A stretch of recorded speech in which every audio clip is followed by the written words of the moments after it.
할렐루야. 수요예배 나오신 여러분들을 예수님의 이름으로 환영하고 축복합니다.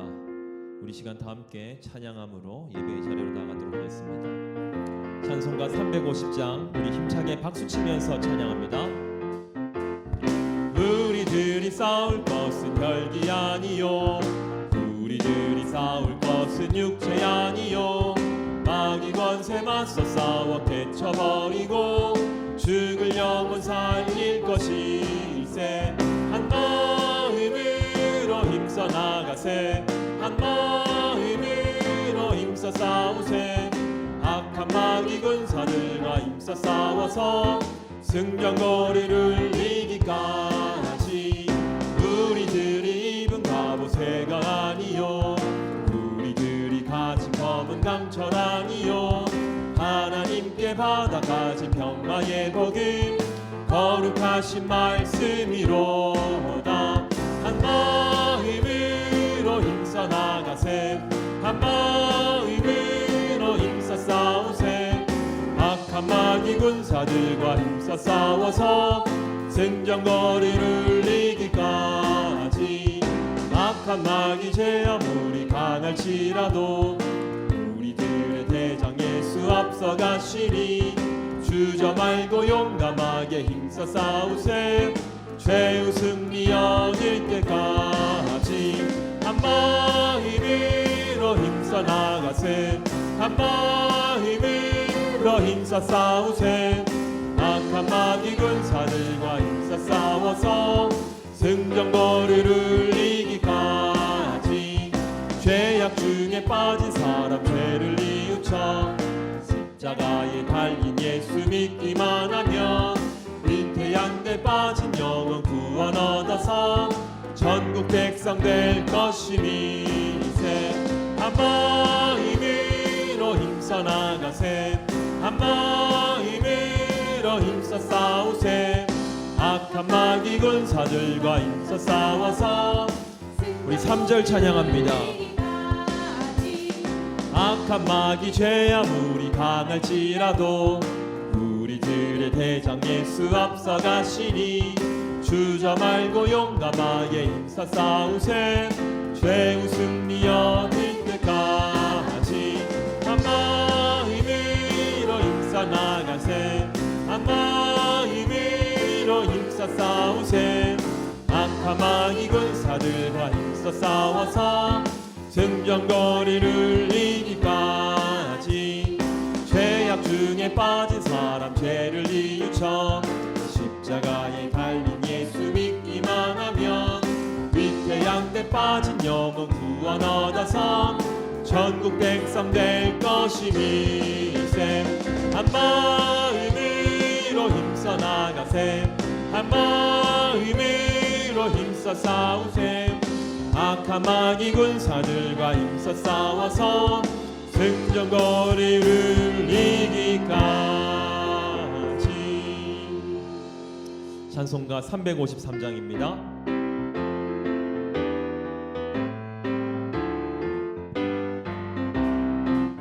십자가 군병되어서 예수를 따를 때 무서워하는 마음으로 주 모른 채 할까. 나의 주 그리스도 나를 속량했으니 나 십자가를 벗으는 저 멸류관 쓰리. 무성도 피를 흘리며 큰 싸움 아닌데 나 어찌 편히 누워서 상 받기 바랄까. 나의 주 그리스도 나를 속량했으니 나 십자가를 벗으는 저 멸류관 쓰리. 이 죄악 많은 세상에 수많은 성수들 날 유혹하고 했지나 내 주만 따르리. 나의 주 그리스도 나를 속량했으니 나 십자가를 벗으는 저 면류관 쓰리 나 면류관을 쓰려고 몸 바쳐 싸울 때 주 내게 용기 주시사 이기게 하시네 나의 주 그리스도 나를 속량했으니 나 십자가를 벗으는 저 면류관 쓰리 승리의 그날 이르러 십자가 군병들 개가를 불러 영광을 주님께 돌리리 나의 주 그리스도 나를 속량했으니 나 십자가를 벗으는 나의 주 그리스도 나의 주 그리스도 나를 속량했으니 나 십자가를 벗으는 저 면류관 쓰리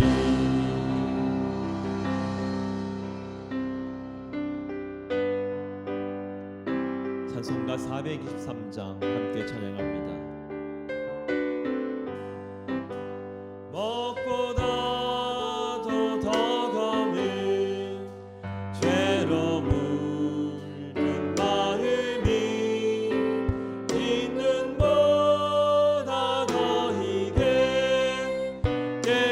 깨끗하게 씻겼네 주의 보혈 흐르는데 믿고 뛰어나가 주의 은혜 내가 입어 깨끗하게 되었네 모든 의심 걱정과 두려움이 사라져 슬픈 탄식 변하여 기쁜 찬송 되었네 주의 보혈 흐르는데 믿고 뛰어나가 주의 은혜 내가 입어 깨끗하게 되었네 세상 무기 영화와 즐겨하던 모든 것 주를 믿는 내게는 분토만도 못하다 주의 보혈 흐르는데 믿고 뛰어나가 주의 은혜 내가 입어 깨끗하게 되었네 나의 모든 보배는 저 천국에 쌓였네 나의 평생 자랑은 주의 십자가로다 주의 보혈 흐르는데 믿고 뛰어나가 주의 은혜 내가 입어 주의 보혈 흐르는데 주의 보혈 흐르는데 믿고 뛰어나가 주의 보혈 입어 깨끗하게 되었네 우리 이 시간에 전염병 사태 해결을 위한 순환 기도문을 함께 읽겠습니다. 역대하 7장 14절 내 이름으로 일컫는 내 백성이 그들의 악한 길에서 떠나 스스로 낮추고 기도하여 내 얼굴을 찾으면 내가 하늘에서 듣고 그들의 죄를 사하고 그들의 땅을 고칠지라. 아멘. 주여, 전염병의 창궐로 인하여 감염자와 희생자가 나오고 경제와 사회 시스템이 무너지고 있는 대한민국을 구원하여 주옵소서. 대한민국에 주신 자유와 번영 그리고 하나님의 은혜에 대하여 그 소중함을 모르고 감사하지 않았던 것을 용서하여 주옵소서.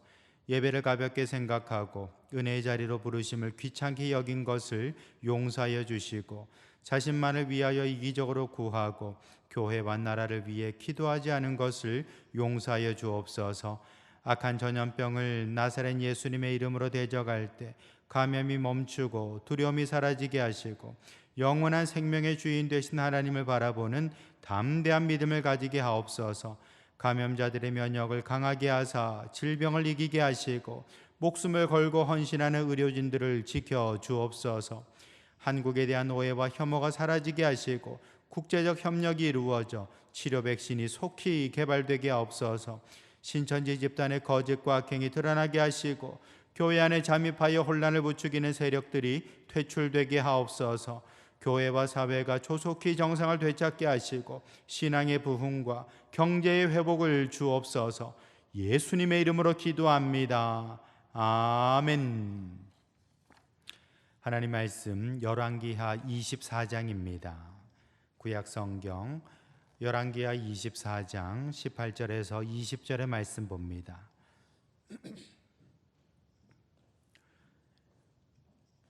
열왕기하 24장 18절에서 20절의 말씀. 시드기야가 왕이 될 때의 나이가 21세라 예루살렘에서 11년간 다스리니라.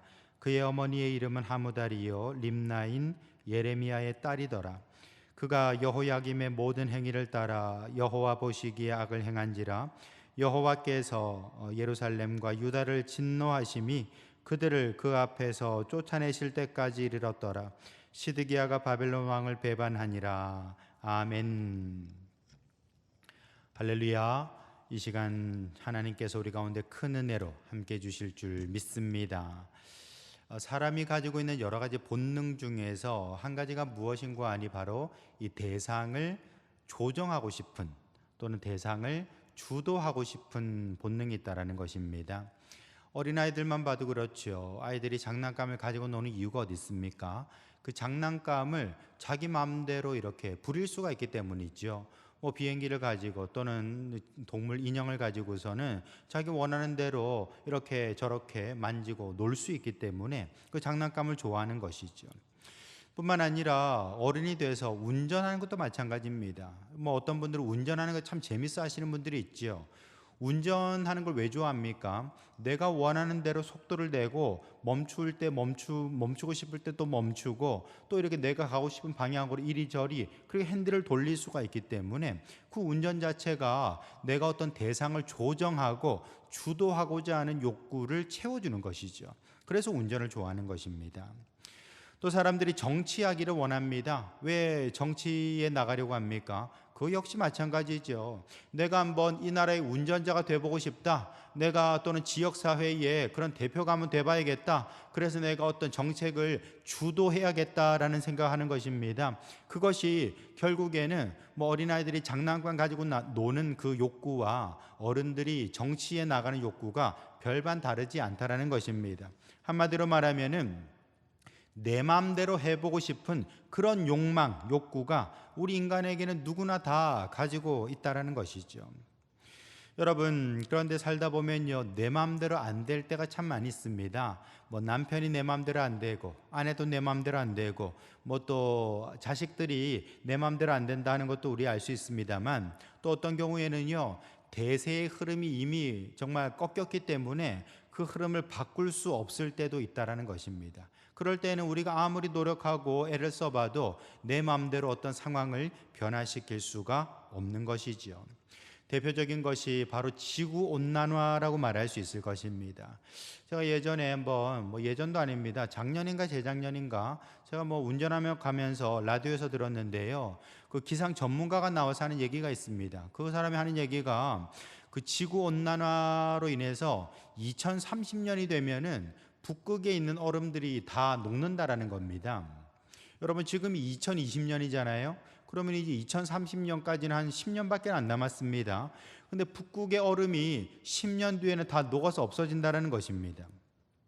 여러분 그것이 어떤 의미를 가지는지 그 기상학자도 정확하게 얘기는 잘 못하더라고요. 북극에 있는 얼음이 다 녹아버리면은 뭐 새롭게 빙하기가 올런지 아니면 해일이 일어날런지 그건 뭐 장담할 수는 없는데 어쨌든 지금의 시뮬레이션 그 계산으로는 2030년에는 북극의 얼음이 다 녹는다라는 것이죠. 사실 뭐 이런 것들은 어찌 보면은 대세를 꺾을 수가 없는 것이죠. 우리가 뭐 지구를 보호합시다 해서 뭐 탄소 배출량을 줄이자 뭐 이런 얘기를 많이 하지 않습니까? 근데 탄소 배출량이라는 것도 우리가 줄일 수 있는 게 아니죠. 왜냐하면 지금 이렇게 산업화된 시대를 살아가면서 사람들이 쓰는 게 있습니다. 이걸 갖다 대려면 공장을 돌려야 되잖아요. 그러니까 공장을 돌리면 결국 탄소가 배출될 수밖에 없습니다. 그렇게 되면 결국 지구 온난화는 가소가 될 수밖에 없다라는 것이죠. 우리가 뭐 조금 줄이자, 조금 감축하자 해가지고 조금 줄여서 될 게 아니라는 겁니다. 완전히 공장문을 다 닫지 않는 한에는 지금의 이 지구 온난화는 멈출 수가 없다라는 것이죠. 여러분 이런 것들이 바로 대세의 흐름을 바꿀 수 없는 그런 대표적인 예가 될 것입니다. 오늘 본문에 나오는 이야기도 마찬가지죠. 여러분 지금 남유다의 운명이 말하자면 대세의 흐름을 바꿀 수가 없게 됐습니다. 여러분 지금 북이스라엘은 아수르에 의해서 멸망을 당했습니다. 그때가 언젠가 바로 기원전 722년이었습니다. 그 남유다는요 그 뒤로부터 136년 뒤에 망하게 됩니다. BC 586년에 망하게 되는 것이죠. 북이스라엘은 아수르에 의해서 멸망을 당하게 되고 남유다는 바벨론에 의해서 멸망을 당하게 되는 것입니다. 자, 그런데 이 마지막 때에 요시야라는 개혁 군주가 나타났죠. 그가 하나님 말씀대로 정말 성전을 청소하다가 율법의 책을 발견한 겁니다. 율법책을 보니까 하나님의 저주와 심판이 기록이 되어 있거든요. 깜짝 놀라가지고 야, 이렇게 하다가 우리나라가 망하겠구나. 그러면서 유월절을 회복하고 종교개혁을 일으켰던 것입니다. 여러분 이렇게 요시야는 종교개혁을 정말 성공시킨 아주 훌륭한 임금입니다만 그러나 대세를 거스를 수는 없었다라는 것이죠. 이미 하나님께서 남유다를 멸망시키기로 이미 계획을 하셨기 때문에 그 흐름을 바꿀 수가 없었다라는 것이죠. 여러분 그렇게 요시야 뒤로부터 4명의 왕이 있었는데 그 4명의 왕의 시대를 끝으로 이제 결국 남유다는 역사 속에서 끝나버리고 말았습니다. 근데 특이한 사실은요, 요시야 뒤에 일어난 이 4명의 왕, 이 4명의 왕 중에 3명이 바로 요시야의 아들들이었습니다. 여러분 그 여호야긴이라고 하는 이 한 사람만 여호야김 왕의 아들이고요. 그러니까 요시야의 손자가 되는 것이죠. 나머지 여호아하스, 여호야김 그리고 시드기야 이 3사람이 다 바로 요시야의 아들들이었다라는 것이죠. 여러분 저는 이 아들들의 이름에 좀 주목을 하고 싶습니다. 그리고 이 아들들의 어떤 행적을 통하여서 하나님께서 우리에게 나타내 보여주시는 어떤 상징적인 의미가 있으리라 생각이 되어집니다. 오늘 저와 여러분들은 이 왕들의 이름을 통하여서 특별히 요시야의 아들들, 이 3명의 아들들의 왕의 이름을 통하여서 하나님이 우리에게 들려주시는 상징적인 의미가 무엇인지를 한번 생각해 보고자 합니다. 오늘 말씀을 통하여서 과연 하나님이 원하시는 것은 무엇인지 또 사람들이 어디에서 실패했는지를 깨달아서 저와 여러분들을 돌아보는 그런 시간 되시길 예수님의 이름으로 축원합니다. 첫 번째로 우리는 여호아하스에 대해서 좀 생각해 볼 수 있어야 됩니다. 여러분 본문 열왕기하 23장을 한번 열어보시죠. 본문 열왕기하 23장입니다. 여러분 31절에 한번 보시면은 여호아하스가 왕이 될 때의 나이가 23세라 예루살렘에서 석 달간 다스리니라라고 했습니다. 여러분 지금 여호아하스 이 사람은 바로 요시야의 4번째 아들입니다. 특이하게도 요시야에게 이 4번째 아들 어찌 보면 형들보다도 먼저 4번째 아들인 여호아하스가 왕이 되었다라는 거예요. 여러분 그런데 이 여호아스라는 이름의 뜻이 무엇인가 하니 바로 여호와께서 붙드셨다라는 뜻을 가지고 있습니다. 여호와께서 붙드셨다. 여러분, 이렇게 여호아스의 네 번째 아들인 요시야 왕의 네 번째 아들인 여호아스가 왕이 되어서 이제 나라를 다스리는데, 불행하게도 이 사람은요 3달밖에 다스리지 못했어요. 그리고 이 사람이 했던 일이 뭐냐면요, 바로 애굽에다가 이 벌금 내는 거, 그런 일을 했던 사람입니다. 여러분, 우리 요시야의 어떤 행적을 보게 되면은 그의 마지막이 어떻게 되는 거 아니? 전쟁에서 죽임을 당합니다. 요시야는 전쟁에서 전사를 하게 돼요. 바로 애굽의 느고라는 바로와 함께 전쟁을 하면서 결국 죽임을 당하게 된 것이죠. 바로라는 게 파라오를 말하는 거잖아요. 그 파라오의 이름이 바로 느고였습니다. 보통 바로 느고라고 얘기를 하는데, 이 바로 느고와 전쟁에 맞붙어 가지고 결국 그 전사를 했던 사람이 바로 요시야였습니다. 그리고선 네 번째 아들 여호아하스가 왕에 오르게 됐던 것이죠. 근데 전쟁에서 졌으니까 벌금을 내야 되잖아요. 그러니까 지금 여호아하스는 뭐 했던 사람입니까? 애굽에다가 벌금 내는 사람. 나중에 벌금 내다가 결국 애굽에 잡혀서 끌려가서 그 애굽에서 죽임을 당했던 사람이 바로 여호아하스입니다. 겨우 왕노릇 석 달 했던 사람이었던 것이죠. 근데 이 여호아하스라는 이름의 뜻이 무엇인가 하니, 여호와가 붙드셨다라는 뜻을 가지고 있어요. 여러분, 여호와가 붙드셨다. 여호와께서 어디서 붙드셨습니까? 이스라엘 역사를 가만히 보면은 하나님께서 이스라엘 백성들을 애굽에서 붙들어 주셨죠. 애굽에서 노예로 살던 사람들 아닙니까? 근데 하나님께서 저들을 붙들어 주셔가지고 가나안 땅으로 옮겨 놓으신 것입니다. 다시 말해서 여호아하스라는 그 이름 속에는 이스라엘의 역사가 들어있고요, 하나님의 은혜가 담겨 있더라는 것입니다. 노예를 붙들어 주셔서 가나안 땅으로 옮겨 주신 그 하나님의 은혜, 그것이 바로 여호아하스라는 이름 속에 들어있더라는 것이죠. 얼마나 귀한 이름입니까? 근데 여러분, 여호아하스가 뭐 했던 사람이라고요? 애굽에다가 벌금 낸 사람이요. 결국엔 애굽에 끌려가 가지고 죽임을 당하고 말았다라는 것입니다. 이건 참 의미가 있는 것이죠. 한번 보세요. 이스라엘 백성들이 애굽에서 나온 사람들입니다. 근데 지금 여호아하스 왕은요 애굽에다 벌금을 지불하고요, 나중에는 애굽에 잡혀가 가지고 죽임을 당하게 되었다라는 것이죠. 마치 이것은 어떤 계약 위반이 돼가지고 배상금을 이렇게 물어주는 그런 모습처럼 보이지 않습니까? 우리가 어떤 약속을 했는데 약속 이행하지 못하면요, 내가 가져왔던 물건도 도로 뺏기게 되는 것이고 위약금도 물어줘야 되는 그런 어떤 상황이 있는 것이죠. 마치 그와 같이 이스라엘 백성들이 애굽 땅에서 나온 사람들인데, 이 사람들이 오히려 애굽에다 벌금을 지불하게 되고요, 여호아하스 왕은 오히려 애굽에 잡혀가서 죽임을 당하게 되었다라는 것입니다. 퇴행을 말해주고 있는 것이죠. 여러분, 이런 퇴행이 왜 벌어지게 됐던 것입니까? 이스라엘 백성들이 하나님을 떠났기 때문입니다.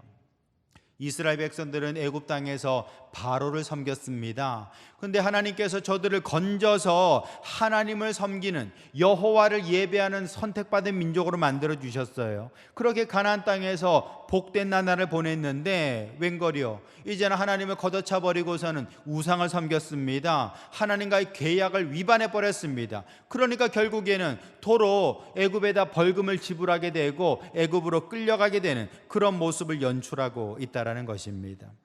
여러분, 지금 이런 여호아하스의 모습을 통하여서 하나님의 진노를 보여주고 있는 것이죠. 내가 너희를 붙잡아서 애굽 땅에서 건져 주었는데 너희들은 나에게 감사하지도 않고 예배하지도 않고 나를 경외하지도 않는구나. 그렇다면은 너희들이 있던 본래 곳으로 돌아갈 수밖에 없지 않겠느냐. 너희들이 본래 노예로 살았으니 노예의 상태로 돌아갈 수밖에 없지 않겠느냐. 그것을 지금 여호아하스의 행적을 통해서 그대로 보여주고 있다는 것입니다. 여러분, 결국에는요, 은혜를 망각한 사람은 망할 수밖에 없다는 사실을 기억하시기 바랍니다. 우리나라는 어떻습니까? 여러분, 우리나라가 참 힘든 나라죠. 여러분, 우리나라가 있는 곳이 국토도 작을 뿐만 아니라 우리를 둘러싸고 있는 나라들이 다 강대국들입니다. 중국이 강대국이고요, 러시아가 강대국이죠. 옆에 있는 어떤 일본도 강대국이고 또 우리하고 밀접한 미국도 강대국입니다. 이렇게 작은 나라를 둘러싸고 강대국들이 이렇게 펼쳐져 있어요. 더더군다나 여러분, 중국은 어떤 나라입니까? 공산정권이잖아요. 우리는 중국 공산당과 맞대어 있고요. 더더군다나 북한, 이 사회주의를 실시하는 북한과 맞대어 있다는 것입니다. 우리가 이런 어떤 상황들 속에서 참 자유민주주의, 시장경제 제도를 유지할 수 있었다는 것은 거의 기적에 가까운 것이죠. 여러분, 왜 일본이 북한에 대해서 신경을 씁니까? 북한이 만약 남한을, 이 대한민국을 집어먹기라도 하면은 당장 일본이 그 다음 순서가 되기 때문에 항상 그것을 예의주시하는 것이죠. 근데 우리나라는요, 북한과 중국과 또 러시아와 맞대고 있으면서 정말 이 자유 대한민국 시장 경제 제도를 유지할 수 있었다는 것은 참 대단한 축복이다 말할 수 있는 것이죠. 여러분, 우리가 만약에 북한처럼 사회주의를 도입해서 그렇게 살았다면 어떻게 됐을까요? 딴 거 없습니다. 그냥 지금 북한 그대로의 모습이라고 보시면 되는 것입니다. 여러분, 지금 북한이 사회주의, 공산주의를 하기 때문에 저렇게 못 사는 거잖아요. 어떤 사람들은 북한이 왜 저렇게 못 살까 말할 때에 제재를 받아서 그렇다고 말하는데, 여러분, 그거 속지 마시기 바랍니다. 제재 때문에 못 사는 게 아니고요, 게을러서 못 사는 겁니다. 한마디로 말해서 사회주의나 공산주의라는 것은 개인의 역량을 폭발시키고 펼쳐나가는 인정하지 않습니다. 그리고서는 이 나라에서 정한 대로 사람들을 배치하고 일하라고 말하기 때문에 열심히 할 필요가 없는 것이죠. 내가 열심히 하나 안 하나, 먹는 건 똑같은데 뭐하러 열심히 할 겁니까? 그러니까 대충 하는 거예요. 그래서 사회주의 하는 나라는요, 정말 결국 그 나라가 정말 잘 사길 수가 없고 어려움을 겪을 수밖에 없는 것이죠. 여러분, 쿠바라는 나라 아시죠? 북한하고 친구 나라입니다. 거기도 사회주의를 하는 나라예요. 보니까 TV에서는 어떤 쿠바를 여행하는 그런 장면들을 보여주면서 굉장히 낭만적인 나라고 아주 낭만적인 사회주의 나라인 것처럼 그렇게 포장해서 보여주는데요. 여러분, 실제로는 그렇지 않습니다. 여러분, 실제로 쿠바는요, 비누 한 장 가지고 싸우는 나라예요. 왜냐하면 모든 게 배급제거든요. 근데 비누가 들어와야 되는데 이 배급이 제대로 안 된다는 겁니다. 그래서 주민들끼리 비누 한 장 가지고 싸우는 나라가 그 나라가 쿠바입니다. 여러분들이 그런 어떤 편향된 방송에서 보여주는 그런 멋진 모습만 보고서 야, 참 낭만이 있는 나라구나 오해하시면 곤란합니다. 근데 여러분, 그 쿠바의 사람들, 비누 가지고 싸우는 사람들 인터뷰하는 장면을 제가 봤는데요, 뭐라고 하는 거 아니, 미국이 경제 제대로 해서 우리가 이렇게 못 산다라고 얘기하는 겁니다. 어디서 많이 듣는 얘기죠. 여러분, 쿠바는 북한하고 친구 나라입니다. 북한과 똑같은 얘기를 합니다. 미국이 경제 제재를 하기 때문에 우리가 이렇게 못 산다라고 말하는 거예요. 그러면서 러시아에서 이렇게 물건이 오고 중국에서 물건이 와야 되는데 제대로 안 와가지고 우리가 배급을 못 받고 있다라는 겁니다. 여러분, 한마디로 말해서 이 사람들은 얻어 쓰는 것에 길들여진 사람들이라는 겁니다. 한마디로 말해서 이 사람들은 거지 근성을 가지고서는 그냥 누가 좀 안 주나 그걸 말해주는 거예요. 안 주면 제재라고 말하는 겁니다. 안 주는 게 제재라고 말하는 거예요. 여러분, 결국 이런 어떤 모습들이 결국 사회주의의 어떤 한 단면을 보여주고 있다는 겁니다. 근데 우리나라는 어떻습니까? 여러분, 우리는요, 굉장히 참 이렇게 사회 민주, 정말 자유시장 경제, 그리고 이제 자유민주 제도를 잘 정착시킨 나라인 것입니다. 우리가 자원이 없다 보니까 아주 과도한 경쟁을 하게 되죠. 공부도 경쟁, 회사에서도 경쟁합니다. 이런 것들이 우리에게 스트레스가 되기도 합니다만, 그런 경쟁 덕분에 우리는 이제 세계 최고의 경제 강국의 반열에 올라설 수 있었던 것이죠. 여러분, 이런 번영이 그냥 주어진 게 아니라는 것입니다. 그러므로 여러분, 우리가 지금 참 옛날에는 정말 전쟁과 또 기근과 어려움 속에 살았었는데 하나님께서 우리를 이런 번영의 나라로 인도해 주셨다는 사실을 기억한다면 얼마나 감사합니까? 얼마나 고맙습니까? 근데 지금 많은 사람들이 우리가 지금까지 이루어놨던 번영에 대해서 별로 감사하지 않는 것 같아요. 여러분, 지금 보세요. 여호아하스의 이름이 뜻이 뭡니까? 여호와가 붙드셨다라는 겁니다. 어디에서 붙드셨죠? 애굽에서 노예된 사람들을 붙들어 내주신 거예요. 근데 이스라엘 백성들이 그들이 애굽에서 구원받고 하나님의 자녀된 것에 대해서 감사하지 않은 채 우상 숭배하고 엉뚱한 것을 받아들이다 보니까 결국에는 다 뺏기게 되고요, 하나님과의 계약은 파기되는 것이고 도로 애굽으로 잡혀가게 되는 것입니다. 여러분, 우리가 하나님께서 주신 그 번영과 자유에 대해서 감사하지 않으면요, 그 번영과 자유가 한순간에 날아갈 때가 있을 것입니다. 우리는 여호와스를 통하여서 그런 정말 경고의 메시지를 들을 수 있어야 되는 것이죠. 참으로 저와 여러분들은 우리가 어디에서 구원받았는지를 잘 기억해야 되는 것입니다. 우리는 하나님을 믿지도 않았고요, 정말 귀신 앞에 비나이다 하던 사람들이었어요. 근데 하나님께서 우리에게 구원의 은혜를 주셔서 정말 이렇게 복된 나라, 복된 민족으로 구원받을 수 있게 된 것이죠. 그러므로 저와 여러분들은 언제나 하나님의 구원의 은혜에 감사할 수 있는 그런 성도들 될 수 있기를 예수님의 이름으로 축원합니다. 여러분, 시카고에 멜트라더라는 사람이 있습니다. 이 사람이 얼마나 술 주정뱅이고 하니 술 늘 마시면서 이렇게 가정을 돌보질 않는 거예요. 그래서 심지어는 자기 그 3살짜리 딸이 있었는데 영양실조로 죽었답니다. 영양실조로. 왜냐하면 아버지가 맨날 술 퍼마시고 생계를 이어가질 않으니까 그 딸이 영양실조로 죽게 된 거예요. 미국에서는요, 이 장례를 치를 때에 새 옷을 입히고 새 신을 신기는 그런 어떤 전례가 있습니다. 그렇게 정말 옷을 깨끗하게 입혀서 또 이렇게 신발 신겨가지고 관에다 이렇게 뉘어서 사람들 보게 하는 그런 어떤 전통이 있는데, 근데 가만 보니까 신발이 어디 가고 없는 거예요. 그 죽은 아이에게 신겨놨던 새 신이 어디 가고 없는 거예요. 알고 보니까 그 아이의 아버지 멜트라더가 그 신발 훔쳐다가 그거 팔아가지고 술 마시고 있었다라는 것이죠. 여러분, 그것이 바로 멜트라더의 모습이었습니다. 그런데 여러분, 20년이 지난 뒤에 그 멜트라더가 어떤 사람이 됐는 줄 아십니까? 이 시카고에서 정말 하나님이 쓰시는 귀한 부흥사가 됐다는 것입니다. 그러면서 다니는 곳곳마다 자기가 어떤 사람인가, 그 죽은 딸의 신발 훔쳐다가 술 퍼마신 사람이었다고. 근데 하나님께서 나를 건져주셔가지고 이렇게 복음을 증거하는 사람으로 만드셨노라고 눈물로 복음을 전하는 그런 정말 부흥사가 됐다는 것입니다. 여러분, 이것이 바로 하나님의 은혜인 것이죠. 이스라엘 백성들이 대단한 사람들입니까? 애굽에서 노예하던 사람들이에요. 애굽에서 망치질 하던 사람들이었습니다. 그 사람들을 붙드셔가지고 애굽 가나안 땅에 정말 들여 보내주신 분, 그것이 바로 하나님의 은혜인 것입니다. 우리 민족은 대단한 민족입니까? 자원이 많아서 10대 경제 강국된 겁니까? 아니죠. 우리는 일제시대도 거치면서 6.25도 거치면서 폐허 속에 아무것도 없는 사람들이었습니다. 여러분, 서울에 있는 장충체육관도요, 필리핀에서 지어준 거예요. 우리가 돈이 없어서 체육관 지을 돈이 없어가지고 필리핀에서 돈 들여서 지어준 게 장충체육관입니다.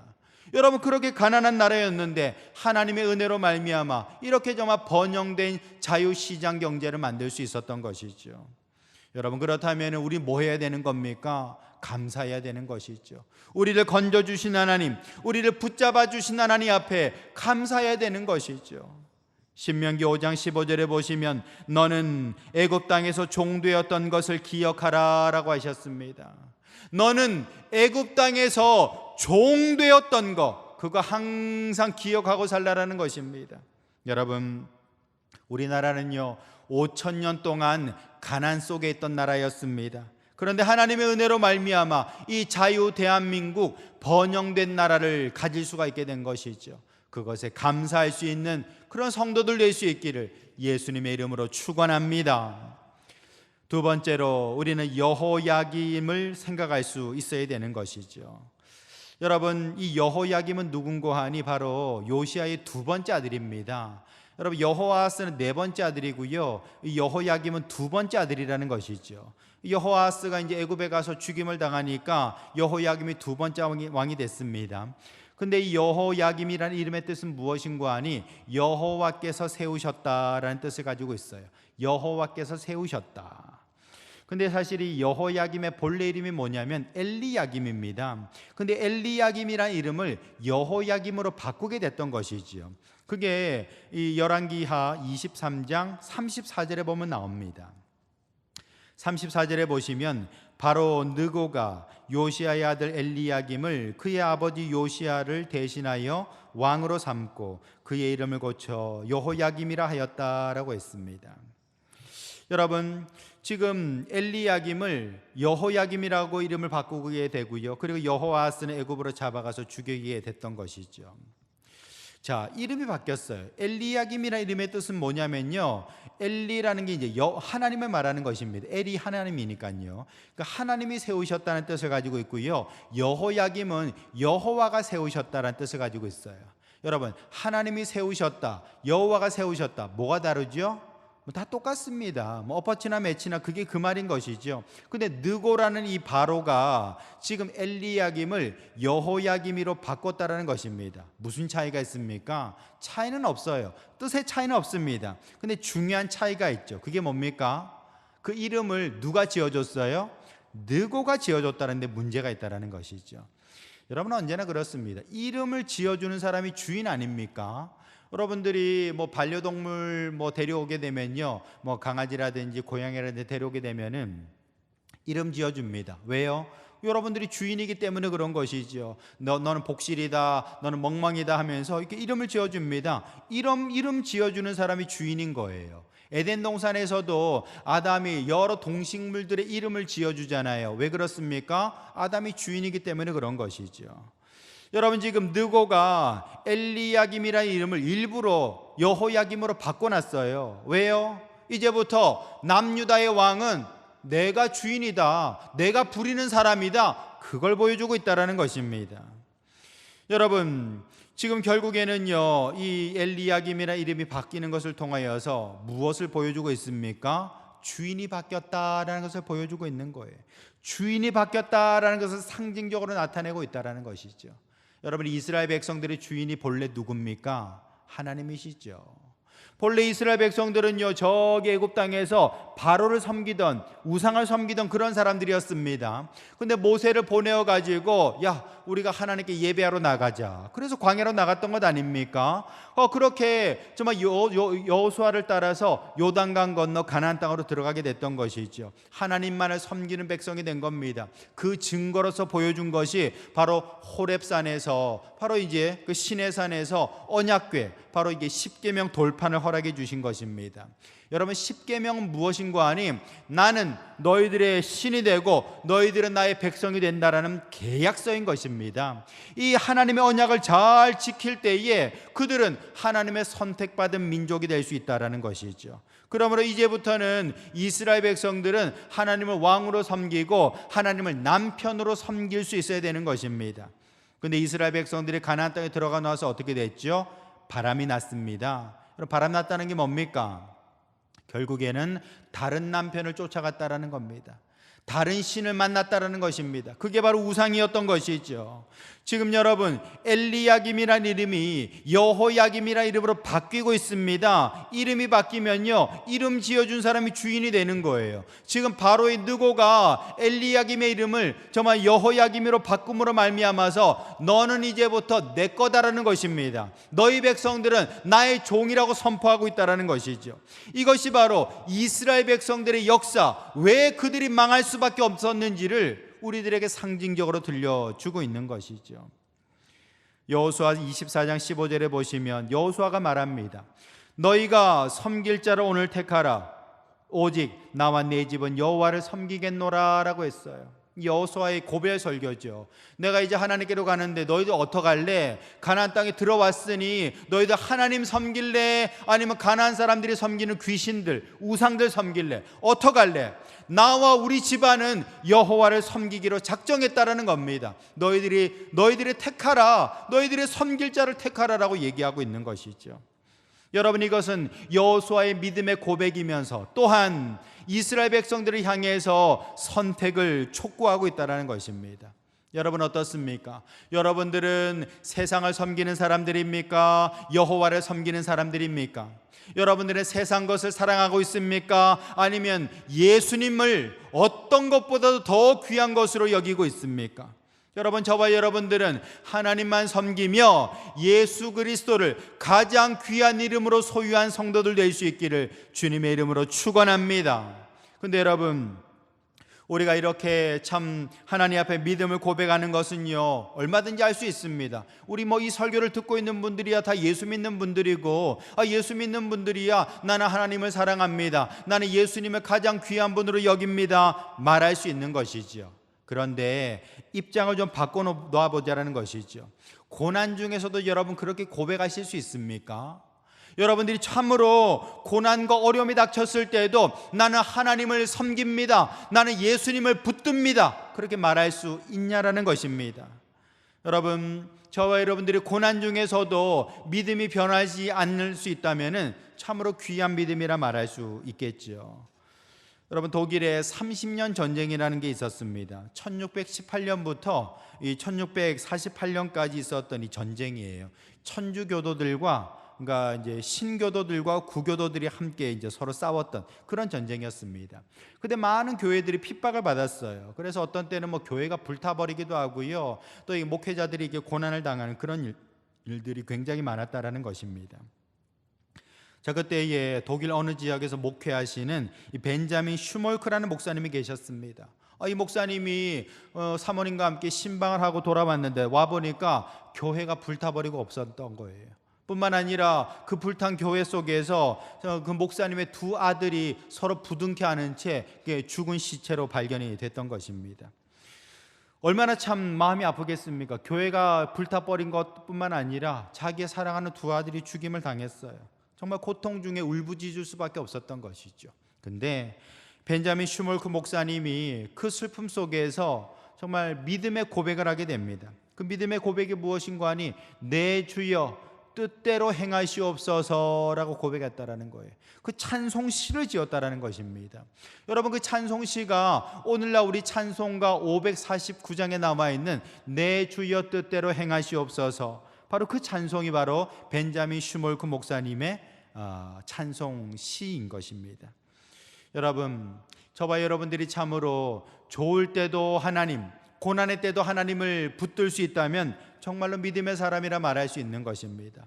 여러분, 엘리야김의 이름이 여호야김으로 바뀌지 않았습니까? 주인이 바뀌었다는 걸 말하고 있는 것입니다. 저와 여러분들은 끝까지 변절하지 않고 오직 극심한 고난 중에서도 하나님만 바라보는 성도들 될 수 있기를 예수님의 이름으로 축원합니다.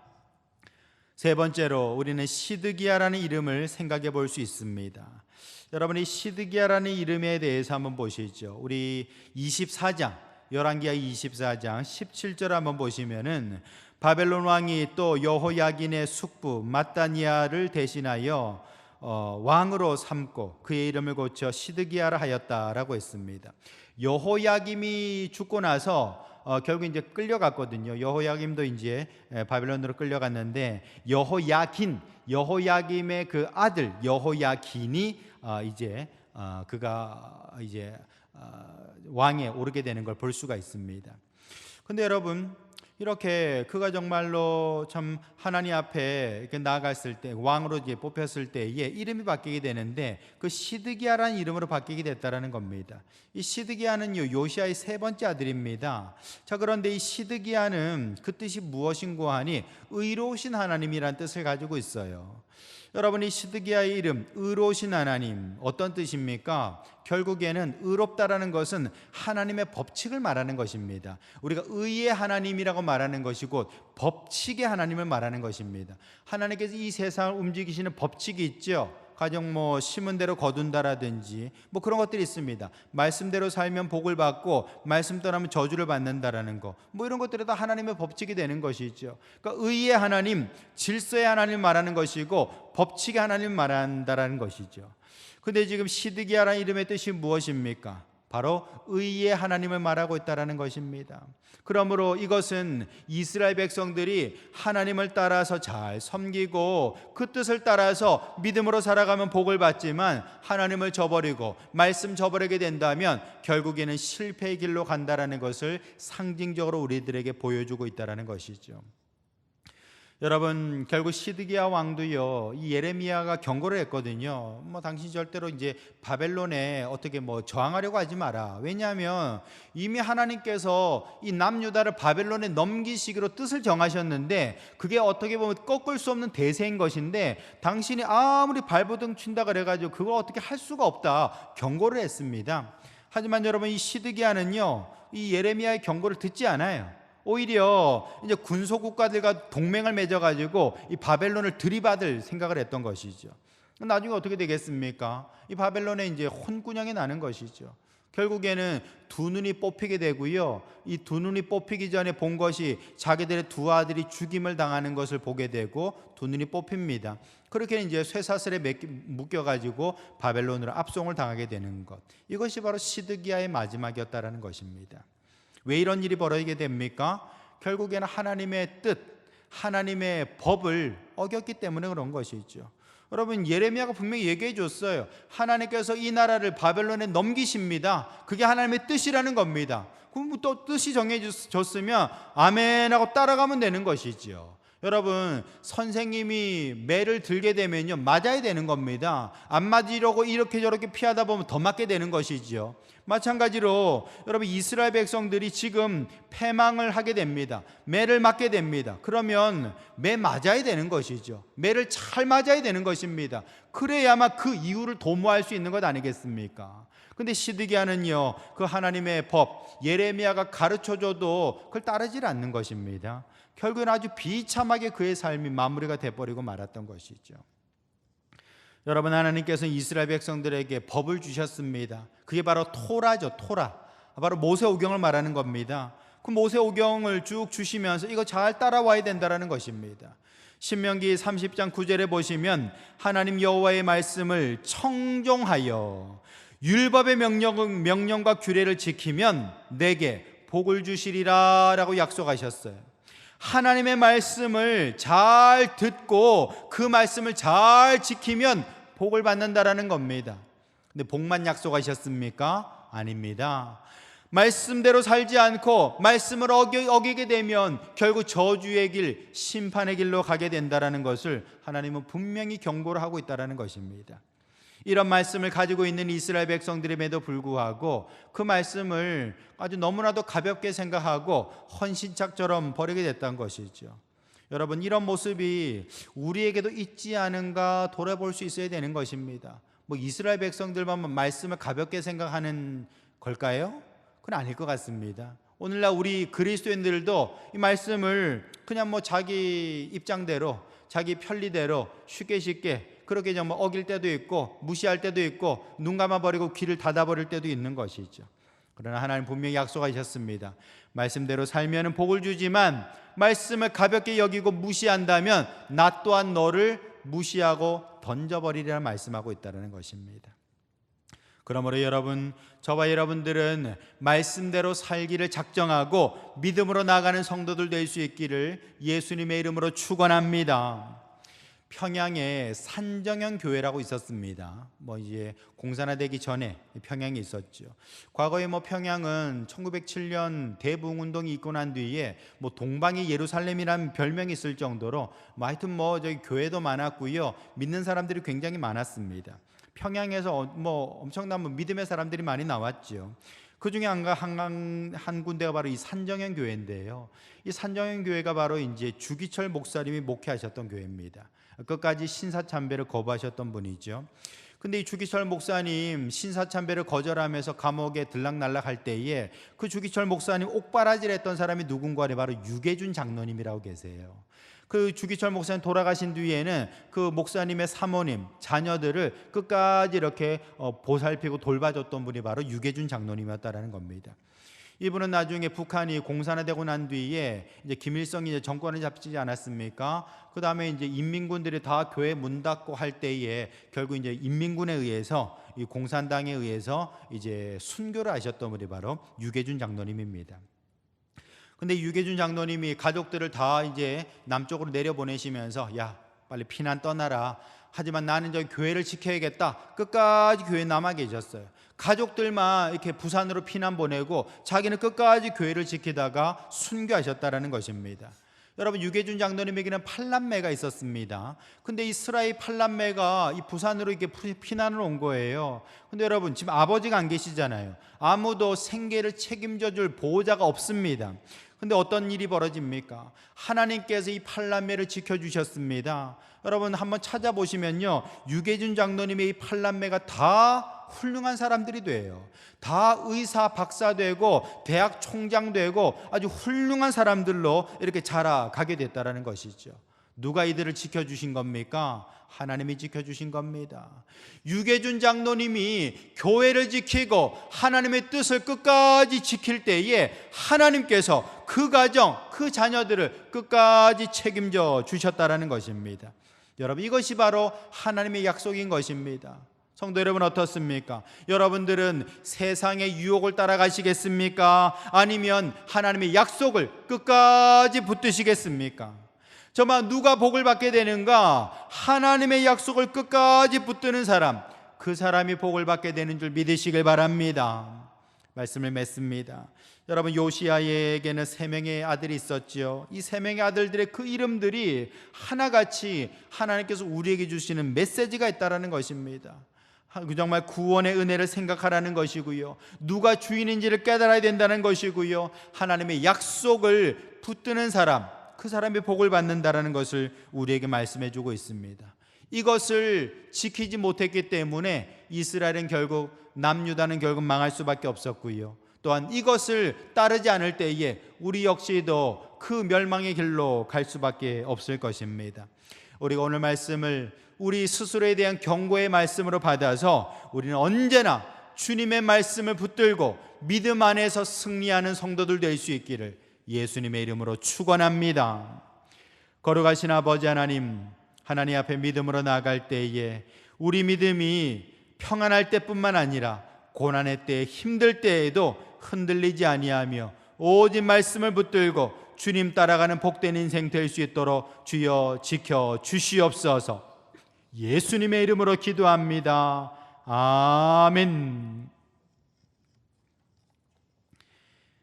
우리 찬송가 549장 우리 찬양하시고 함께 기도하며 이 시간을 마치겠습니다.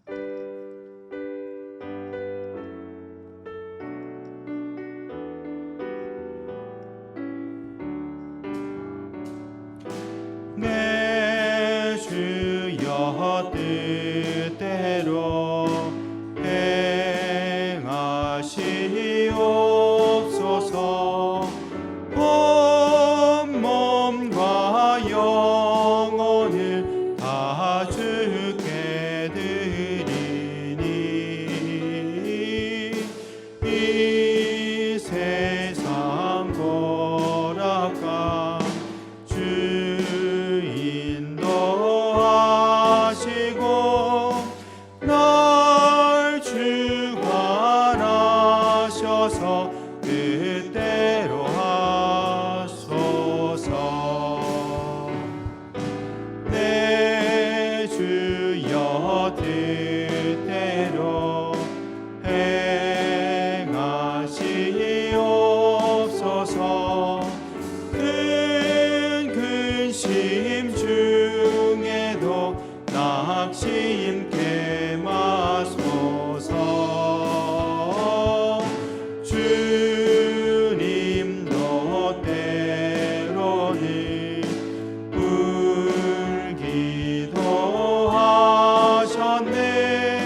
이 시간 받은 말씀 생각하시면서 주님, 온전히 내가 언제든지 하나님의 말씀대로 살아가는 사람 되게 하여 주옵소서.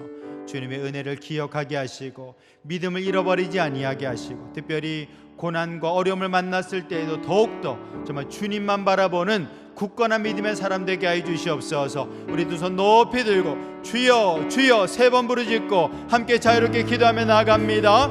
주여